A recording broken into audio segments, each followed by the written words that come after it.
اسرع واحلى وجبه ممكن نعملها عشاء سناكس، مقرمشات مقبلات، حاجه كده خطيره خطيره ورهيبه رهيبه. تعالوا نشوف ازاي. كان عندي جبنه خضراء جبتها من السوبر ماركت، لا عندنا كمان جبنه قريش ونحطها في الفريزر يوم كامل.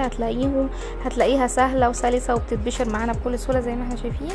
وعيش بايت بقاله يوم واتنين وتلاته والله قطعته بالجمال ده. حوالي رغيف ونص بس، تخيلوا الكميه دي كلها، رغيف ونص عيش بايت.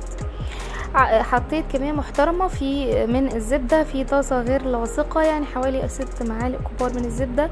هتلاحظوا ان هو العيش امتص زبدة مش مشكلة. هنحط رشة من البصل باودر ورشة من التوم الباودر. وحطيت الجبنة بتاعتي زي ما قلنا، لبنة ماشي، جبنة خضرا ماشي، جبنة قريش ونسيبها في الفريزر يوم كامل عشان تتبشر معايا بكل سهولة. تمام قوي. جبنة موتزاريلا تبقى برضو رهيبة.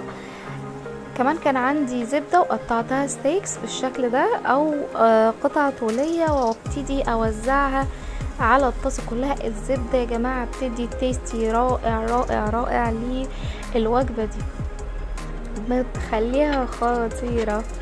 واخر حاجة رشيت رشة من النعناع الناشف، ولو عندي زعتر ناشف مش مشكلة.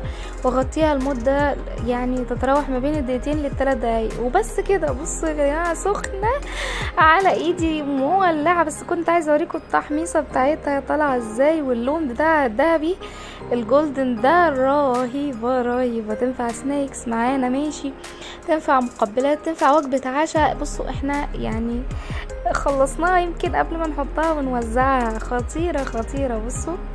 بصوا طريقة التحميص ودرجة التحميص عاملة ازاي. اسمعوا لي بقى القرمشة بالظبط كده، شايفين مقرمشة من تحت ومن فوق جوسي، حاجة كده وهمية تتاكل معاها بقى خيارة، تتاكل اي حاجة جنبها. خطيرة خطيرة خطيرة. احلى لايك واحلى سبسكرايب منكم، ما تنسونيش اشتراك. بحبكم جدا جدا جدا.